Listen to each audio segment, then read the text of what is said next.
За сайн байцгаана уу guys, энэ 7 хоногийнхоо Tech Tuesday-г эхлүүлцгээе. За эхний мэдээ. Made by Google 2024 арга хэмжээ өнөө орой Монголын цагаар 1 цагаас эхлэх гэж байна. За энэ ивэнтийг яадаг ивент вэ гэхээр Google өөрийн ухаалаг гар утас, ухаалаг цаг, тэгээ чихвч гэх мэт бүтээгдэхүүнүүдийн дараагийн загварыг бол танилцуулдаг. За Google-ийн хувьд ч гэсэн ер нь яг өнөөдөр орой юу танилцуулах вэ гэдгээ бараг 1 сарын өмнөөс эхлээд бүтээгдэхүүнүүдийн тизерүүдийг бол цацаад эхэлсэн. Тэгэхээр яг юу танилцуулагдах вэ гэхээр Google Pixels гэх гар утас үүрэгтэй үүний 9 буюу 9 цуврал буюу за энгийн 9, за 9 Pro тэгээд анх удаа бас Pro XL гэдэг том хэмжээтэй загвар гаргана гэж бол таамаглаж байгаа юм байна. За мөн хамгийн сонирхолтой нь юу вэ гэхээр өнгөрсөн жил Google компани Google Pixel Fold гэдэг өөрсдийнхөө хамгийн анхны нугардаг утсыг танилцуулсан. За энэ утас нь болохоор гэхдээ софтвер болон батарей за тэгээд үнэндээ таарахгүй байна гэдэг ч юм уу те дизайны хувьд бас жоохон сонирн байна гэдэг амар бол асуудлуудтай тулгарч ирсэн. За үнийн хувьд болохоор $1800 бол байсан санагдаж байна. За тэгвэл энэ удаагийн ивентээрээ Google Pixel 9 Pro Fold буюу яг энэ Pro version дээрээ одоо нугардаг одоо загварыг гаргах гэж байгаа гэдгээр бас онцлогтой. Тэгээд энэнийхээ бас тизерийг бас өөрсдийнхөө YouTube сувгаар цацсан байлээ.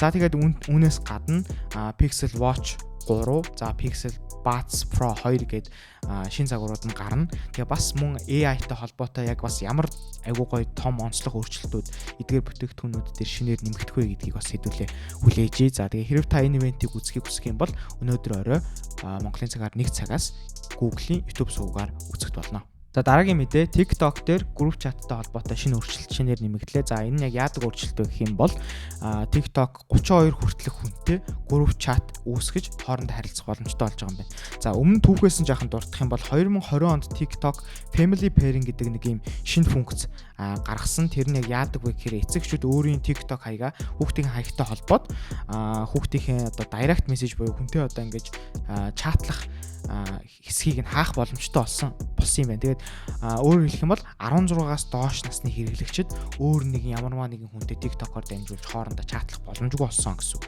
Тэгээд мессежтэй холбоотой эдгээр асуудлуудаас болоод TikTok ер нь хэрэглэгчтэй дандаа Messenger ч юм уу те Instagram руу аягүй их алддаг байсан.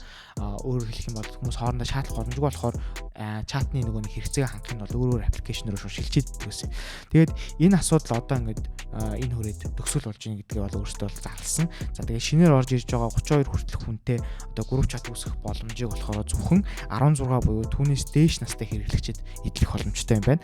За тэгээд харин түүнээс доош насны хэрэглэгчид бас нэг approve хийж байгаад одоо group chat-анд авдаг ч юм уу те бас нэг тодорхой хэмжээний шалгууртай байна. За мөн эдгээр одоо өөрчлөлтүүдээс гадна 18-аас дээш насны хэрэглэгчид одоо custom sticker ч юм уу те хийгээд чатанд ашиглах ч юм уу тиймэрхүү бас шинэ өөрчлөлтүүд бас шинээр нэмэгдэж байгаа юм. Тэгэхээр TikTok хэрэглэдэг хүмүүс маань шинэ одоо фичрүүдтэйг удахгүй танилцгана. За сүүлийн мэдээ Microsoft дээр Paint гэдэг аппликейшн байдаг те. За Windows хичээлтэйгээр бүх хүмүүс бол мэдэх бах. Сүүлд 2016 онд Windows 10-т зориулаад Paint 3D гэдэг нэртэйгээр шинжилж гаргаж исэн. За энэ аптай холбоотой түүхийг ярих юм бол анх 1985 онд Microsoft-ийн хамгийн анхны Windows 1 буюу үйлдвэрлэлийн систем дээр орж ирж исэн юм түүхтэй. Тэгвэл энэ апыг Microsoft компани энэ оны 11 сарын 4-ний өдрөөс эхлээд Microsoft Store болон Windows үйлдвэрлэлийн системээс ингээд бүрэн сувсдах гэж байна гэдгээ бол хэлсэн. За Microsoft-о Paint application-тэй холбоотой миний түүх гэх юм бол ерөнхий боловсролын сургуульд ер нь Монголд мэдээлэл зүйн хичээлдэр бол заадаг байсан. Яаж зураг болон зургийг яаж янзлах гэдэг байдлаар бол сурагчдад энэ аппликейшн хэрхэн хэрэглэх талаар заадаг байсан. За хамгийн сүүлд гэх юм бол би бараг 5 жилийн өмнөх ер нь зураг эдитлэх, кроплох, хэмжээг нь өөрчлөх гэх мэт маягаар ер нь бол өөрийнхөө ноутбук дээр бол ашигладаг байсан. Ер нь бол зурагтай холбоотой асуудлыг шийдэхэд бол амар байсан. Тэгээд энэ хүртэл ямар тач хамт байсан баярлаа Paint application. Тэгээд ингэж хэлээд одоо энэ 7 хоногийнхоо Tech Tuesday-ийн дугаарыг дуусгая да. Чи ашигладаг байсан уу Paint? Чи ихтэй хичээл үзчихсэн мэт. Ямар